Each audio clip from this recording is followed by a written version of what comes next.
ഇപ്പോൾ വിവരങ്ങളുമായി കോഴിക്കോട് നിന്ന് ശ്രീനാഥ് ചന്ദ്രൻ ചേരുകയാണ്. ശ്രീനാഥ്, എന്തൊക്കെയാണ് ഏറ്റവും ഒടുവിലെ വിവരങ്ങൾ? ദിലീപ് കുമാർ, രാവിലെ തന്നെ വലിയ ആവേശത്തോടെ മലബാർ മേഖലയാകെ തന്നെ തെരഞ്ഞെടുപ്പിനെ സ്വീകരിക്കുന്നത്, വോട്ടർമാർ തെരഞ്ഞെടുപ്പ് ബൂത്തുകളിലേക്ക് എത്തുന്ന കാഴ്ച നമുക്ക് കാണാൻ വേണ്ടി കഴിയുന്നു. നല്ല ചൂടായിരുന്നു ഉച്ചയ്ക്ക്, എന്നാൽ പോലും ഉച്ച സമയത്തും നീണ്ട നിര ബൂത്തുകളിൽ കാണാൻ കഴിയും. ഞാനിപ്പോൾ ഉള്ളത് ചോറോട് പഞ്ചായത്തിലാണ്. ഇപ്പോൾ നോക്കൂ, ഇവിടെ 3 ബൂത്തുകളുണ്ട്. ഇവിടെ സ്ത്രീകളും പുരുഷന്മാരുടെയും ഒക്കെ വലിയ നിര നമുക്ക് കാണാൻ വേണ്ടി കഴിയുന്നു. കുട്ടികളോടൊപ്പം എത്തിയാണ് ഇവർ വോട്ട് ചെയ്യാൻ വേണ്ടി എത്തിയിരിക്കുന്നത്. കുഞ്ഞുങ്ങൾക്ക് കളിക്കാനും മറ്റുമൊക്കെയുള്ള സൗകര്യങ്ങളൊക്കെ ഇവിടെ ഏർപ്പെടുത്തിയതും കാണാം.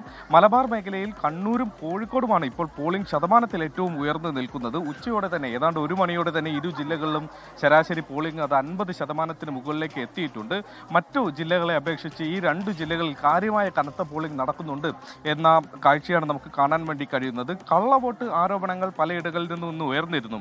മുക്കം നഗരസഭയിലെ മണാശ്ശേരി GUP സ്കൂളിലെ ബൂത്ത് നമ്പർ 146-ൽ തുടക്കത്തിൽ വോട്ടിംഗ് യന്ത്രം മന്ദഗതിയിലായത് വോട്ടിങ്ങിനെ തടസ്സപ്പെടുത്തി. പിന്നീട് കല്ലാച്ചിയിൽ നിന്നാണ് പ്രധാനപ്പെട്ട ഒരു വിവരം വന്നത്. അവിടെ ഓപ്പൺ വോട്ടിനെ ചൊല്ലിയുള്ള ഒരു തർക്കമുണ്ടായിരിക്കുന്നു. കല്ലാച്ചി ഗവൺമെന്റ് UP സ്കൂളിൽ LDF UDF പ്രവർത്തകർ തമ്മിൽ വാക്കേറ്റമുണ്ട്. യഥാർത്ഥത്തിൽ അവിടെ UDF പ്രവർത്തകർ ഓപ്പൺ വോട്ട് ചെയ്യാൻ കൊണ്ടുവന്ന വയോധികന്റെ വോട്ട് പിന്നാലെ LDF പ്രവർത്തകർ ചെയ്തെന്നാണ് പരാതി ഉയർന്നിരിക്കുന്നത്. വയോധികനെ സീറ്റിലിരുത്തി UDF പ്രവർത്തകർ ഫോം പൂരിപ്പിക്കുന്നതിനിടെ LDF പ്രവർത്തകർ വോട്ട് ചെയ്തു എന്ന ഒരു കൗതുകരമായ ഒരു പരാതി അവിടെ നിന്ന് ഉയർന്നു.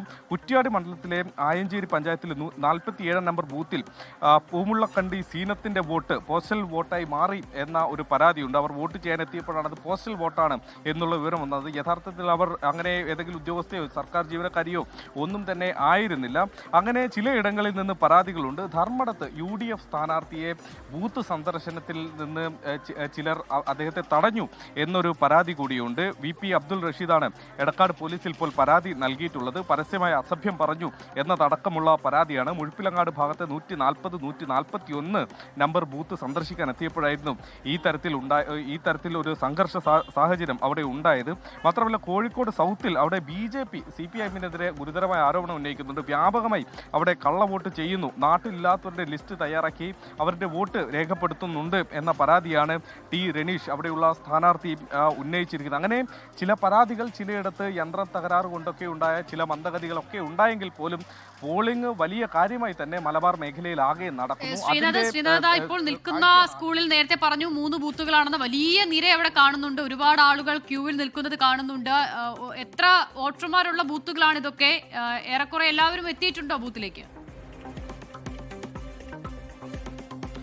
ഇതിനോടകം തന്നെ ഞാനിപ്പോൾ നേരത്തെ ഇവിടെ ഉണ്ടായിരുന്ന ഉദ്യോഗസ്ഥരോട് സംസാരിക്കുകയായിരുന്നു. ഏതാണ്ട് 50% മുകളിൽ പോളിംഗ് ഉച്ചയ്ക്ക് മുമ്പ് തന്നെ ഇവിടെയൊക്കെ ആയി. അതിനുശേഷവും ആളുകൾ എത്തുന്നു എന്നത് ഈ ജനാധിപത്യത്തെ സംബന്ധിച്ചിടത്തോളം മനോഹരമായ കാഴ്ചകളൊന്നാണ്. കാരണം ഈ ഉച്ച സമയം ഒരു വേനൽക്കാല സമയമാണ്, നല്ല ചൂട് അനുഭവപ്പെടുന്ന സമയമാണ്. ആ സമയത്ത് ഉച്ചയ്ക്കും, അതായത് രാവിലെ കണ്ട തിരക്ക് കാത്തിരുന്ന് വോട്ട് ചെയ്യുന്നു. അതിനുശേഷം ഉച്ചയായപ്പോഴും അതേ കണക്കിന് തന്നെ ഞാനിവിടെയുള്ള സുരക്ഷാ ചുമതലയുള്ള പോലീസുകാരനോട് സംസാരിച്ചപ്പോൾ അദ്ദേഹം പറഞ്ഞത് ഇത് ഉച്ചയ്ക്കുണ്ടായതല്ല, രാവിലെ പോളിംഗ് തുടങ്ങിയത് മുതൽ ഈ ഗ്രാമീണ മേഖലകളൊക്കെ ഇവിടെയുള്ള ഈ ചോറോട് പോലെയുള്ള ഇടങ്ങളിലൊക്കെ ഇത് തന്നെയാണ് കാഴ്ച. സമീപത്തെ 2-3 ബൂത്തുകളിൽ കൂടി നമ്മൾ പോയപ്പോഴും അവിടെ കണ്ട കാഴ്ചയും സമാനം തന്നെയാണ്.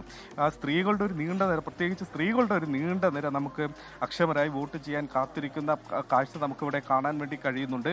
എവിടെയും കാര്യമായി ഈ മേഖല, ചോറോട് മേഖലയിൽ ഏതെങ്കിലും തരത്തിലുള്ള ഒരു പ്രശ്നം ഇതുമൂലം വോട്ടർമാർ ആരും രേഖപ്പെടുത്തുന്നില്ല, അറിയിക്കുന്നില്ല. എല്ലാം അവർക്ക് പറ്റുന്ന പോലെ നല്ല രീതിയിൽ തന്നെ പോളിംഗ് മുന്നോട്ട് പോകുന്നു. ദിലീപ് കുമാർ, വിവരങ്ങൾ നൽകിയത് കോഴിക്കോട് നിന്ന് ശ്രീനാഥ് ചന്ദ്രൻ.